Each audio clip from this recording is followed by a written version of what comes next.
Hi, எல்லாரும் எப்படி இருக்கீங்க? நல்லா இருக்கீங்களா? ஏதாவது ஒரு விஷயத்த நம்ம சாதிச்சே ஆகணும்னு சொல்லிட்டு நினைச்சிட்டு இருக்கீங்களா? இந்த வீடியோ கண்டிப்பா உங்களுக்காக தாங்க. ஏன்னா ஆசைப்படணும். அதாவது ஏதாவது ஒரு விஷயத்த நம்ம அடையணும், ஏதாவது ஒரு விஷயத்த சாதிக்கணும்னா நம்ம ஆசைப்படணும். அப்படி நம்ம ஆசைப்பட்டாலே அந்த விஷயத்த நம்ம ஈஸியா அடைஞ்சிடலாம். இந்த உலகத்துல சாதிக்க முடியாத ஒரு விஷயம் அப்படின்னு எதுவுமே கிடையாது. ஏன்னா எந்த ஒரு விஷயமா இருந்தாலும் நம்ம ஆசைப்பட்டோம்னு வச்சுக்கோங்களேன், அதை நம்ம ஈஸியா அடைஞ்சிடலாம். ஏன்னா எதனால அப்படி சொல்றேன்னா, இந்த ஆசைதான் பாத்தீங்கன்னா நமக்கு ஒரு தூண்டுகோலா நின்று நம்ம செய்ய வேண்டிய விஷயத்த செய்யறதுக்கு நம்மள தூண்டி விடுது. அப்படி தூண்டுறதுனாலதான் நம்ம அந்த விஷயத்த ஈஸியா செஞ்சிட முடியும்.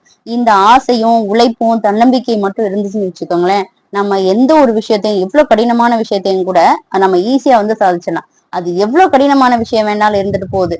அவ்வளவு கடினமான எதுவும் முடியாது அப்படின்னு அப்படி இப்படின்னு எவங்க சொன்னாலும் சரி, நீங்க அந்த அந்த விஷயத்துக்கு நீங்க ஆசைப்பட்டீங்கன்னு வச்சுக்கோங்களேன். ஒரு டைலாக் ஒண்ணு சொல்லுவாங்க. ஏதோ ஒரு படம் படம் பேர் எனக்கு கரெக்டா ஞாபகம் இல்ல. ஐஸ்வர்யா ராஜேஷ் கூட இருப்பாங்க அந்த படத்துல. அதுல அவங்க சொல்லுவாங்க பாத்தீங்களா, உனக்கு உன்னோட ஆசை எப்படிப்பட்டதுன்னா, உனக்கு நீ ஆசைப்பட்டேன்னு வச்சுக்கோங்களேன், அதுக்கு நீ அடம்பிடிக்க கத்துக்கணும். நீ எந்த அளவுக்கு அடம் பிடிக்கிறியோ அந்த அளவுக்கு நீ அந்த விஷயத்துல நீ ரொம்ப ஸ்ட்ராங்கா இருக்கேன்னு அர்த்தம் அப்படின்னு சொல்லுவாங்க. அது மாதிரி நம்ம எந்த அளவுக்கு ஆசைப்படுறோமோ அந்த அளவுக்கு நம்மளுடைய லட்சியத்துல நாம ரொம்ப ஸ்ட்ராங்கா இருப்போம். அத நம்ம ஆசைப்படுறது நமக்கு ஒரு தூண்டுகோலா நின்று நம்மளுடைய லட்சியத்தை அடையிறதுக்கான எல்லா பலத்தையும் அந்த ஆசை தான் நமக்கு கொடுக்கும். வாழ்க்கையில பாத்தீங்கன்னா நமக்கு நிறைய எவ்வளவு விஷயங்கள் கஷ்டம் எல்லாம் வரலாம். இதுவரை நம்ம பார்க்காத கஷ்டத்தை கூட நம்ம அனுபவிக்கலாம். ஆனாலும் நம்ம ஆசைப்பட்டோம்னு வச்சுக்கோங்க, அந்த விஷயத்த எவ்வளவு பெரிய கஷ்டமா இருந்தாலும் நம்ம ஈஸியா சாதிச்சிடலாம். லட்சியங்கிறது எப்படின்னா, சிலருக்கு ஒரு தேவையா இருக்கும், சிலருக்கு ஆசையா இருக்கும், சிலருக்கு ஒரு கனவா கூட இருக்கும். அது மாதிரி ஒவ்வொருத்தருக்கும் ஒவ்வொரு மாதிரியான லட்சியங்கள் இருக்கும் இல்லையா? சிலர் என்ன பண்ணுவாங்க அப்படின்னா, தன்னோட ஆசையை என்ன பண்ணுவாங்க, இன்னொருத்தர்கிட்ட கம்பேர் பண்ண ஆரம்பிப்பாங்க. அதாவது இவங்களோட நாம இன்னும் ஒரு இவங்களோட நம்ம பெட்டரா இந்த விஷயத்த செஞ்சு காட்டணும். இவங்களோட நம்ம பெட்டரா இந்த விஷயத்த செஞ்சு முடிக்கணும் அப்படின்னு சொல்லிட்டு ஒரு லட்சியம் இருக்கும். சிலர் என்ன பண்ணுவாங்க, தன்னோட பெற்றோர்கள், ஆசிரியர்கள், அப்புறம் சமூகத்தை வச்சு அதன் மூலமா ஒரு லட்சியத்தை வகுத்துக்கிட்டு அதுல நம்ம ஜெயிக்கணும் அப்படின்னு சொல்லி நினைப்பாங்க.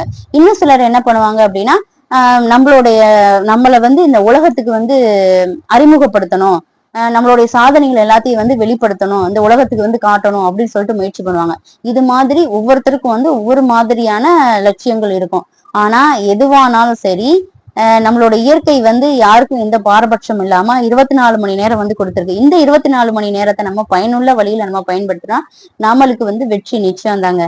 அது மாதிரி பாத்தீங்கன்னா, இப்ப சாதனையாளர்கள்லாம் என்ன பண்ணுவாங்க, அதாவது இது எல்லாமே இருக்கட்டும், ஊக்கத்தோட செயல்படுறவங்கள விட செஞ்சு ஆகணும், இந்த விஷயத்த நம்ம இப்படி செஞ்சிடலாம் அப்படின்னு சொல்லிட்டு ரொம்ப ஊக்கமா செயல்படுறாங்க பாத்தீங்களா, அவங்கள விட தன்னைத்தானே ஊக்கப்படுத்திக்கிறாங்க பாத்தீங்களா, அவங்க வாழ்க்கையில சீக்கிரமா தன்னுடைய லட்சியங்களை அடைஞ்சிட முடியும் அப்படின்னு சொல்லிட்டு ஆய்வுகள் சொல்லுது. அதே மாதிரிதான் சாதனையாளர்கள்லாம் இருக்காங்க பாத்தீங்களா, அவங்க எல்லாம் என்ன பண்ணுவாங்கன்னா, இந்த 24 மணி நேரத்தை என்ன பண்ணுவாங்கன்னா, அதாவது மணி நேரம் 24 மணி நேரம் அப்படின்னு நம்ம சொல்றோம். அந்த 24 மணி நேரத்தை அவங்க கால்குலேட் பண்ணிக்க மாட்டாங்க. அதாவது ஒவ்வொரு நிமிஷம் ஒரு ஒரு நொடியை எடுத்துப்பாங்க. இந்த நிமிஷத்துல இதை பண்ணணும், அந்த அந்த நிமிஷத்துல அதை பண்ணணும்னு சொல்லிட்டு ஒவ்வொரு விஷயத்தையும் ஒவ்வொரு ஆக்கப்பூர்வமான விஷயங்களை செஞ்சுட்டே இருப்பாங்களா. அதனாலதான் அவங்களால ஈஸியா சாதிக்க முடியுது அப்படின்னு சொல்றாங்க. அதே மாதிரி பாத்தீங்கன்னா, நம்ம ஏதாவது ஒரு விஷயத்த சாதிக்கணும் அப்படின்னா நம்ம அந்த விஷயத்துல புதுசு புதுசா சில விஷயங்களை கத்துக்கிட்டே இருக்கணும். ஏன்னா பல கஷ்டங்கள் இருந்தாலும் எல்லா கஷ்டத்திலையும் நம்ம ஈஸியா ஜெயிக்க வைக்கிறது எது, நம்மளோட ஆசை தான். அந்த ஆசையை நம்ம அதிகமாக நம்மளுடைய லட்சியங்கள் ரொம்ப ஸ்ட்ராங் ஆகும். அதாவது சாதிக்க நினைப்பவங்க என்ன பண்ணுவாங்க அப்படின்னா, யாரையும் எதிர்பார்த்துட்டு இருக்க மாட்டாங்க. ஏன்னா இவங்க வருவாங்க, அவங்க வந்தாதான் நான் இதை செய்வேன், இவங்க வந்தாது நான் இதை பண்ணுவேன் அப்படின்னு சொல்லிட்டு யாரையும் எதிர்பார்த்துட்டு இருக்க மாட்டாங்க, யாருக்காக காத்துட்டு இருக்க மாட்டாங்க. ஏன்னா அவங்களுக்கு சாதிக்கணுங்கிற எண்ணம் மட்டும்தான் அவங்க மனசுல இருந்துகிட்டே இருக்கும். அதை நோக்கி அவங்க எல்லா விஷயத்தையும் கத்துக்கிட்டு அதை நோக்கி அவங்க ஆக்கப்பூர்வமான விஷயங்களை புதுசு புதுசா ஒண்ணு கத்துக்கிட்டு செஞ்சுக்கிட்டு இதை ஜெயிக்கிறதுக்கு நம்ம என்ன பண்ணணும் அப்படின்னு சொல்லிட்டு அதே மாதிரி அந்த ஒரு விஷயத்துலதான் அவங்க ஆக்கப்பூர்வமா செயல்பட்டுட்டே இருப்பாங்க. அவங்களுக்கு தேவையில்லாத விஷயங்கள் அவங்களுக்கு கவனங்கள் போகாது. தேவையில்லாத விஷயத்துல அவங்களுடைய கவனத்தை சிதற விட மாட்டாங்க. ஏன்னா அவங்களுக்கு ஜெயிக்கணும் அப்படிங்கிற அந்த லட்சியம் மட்டும் அவங்க மனசுக்குள்ள இருந்துட்டே இருக்கும் இல்லையா. இந்த மாதிரி இருக்கிற மனிதர்களுக்கு அவங்களுடைய சாதனை லட்சியம் அப்படிங்கிறது என்னைக்குமே சாத்தியம் தாங்க.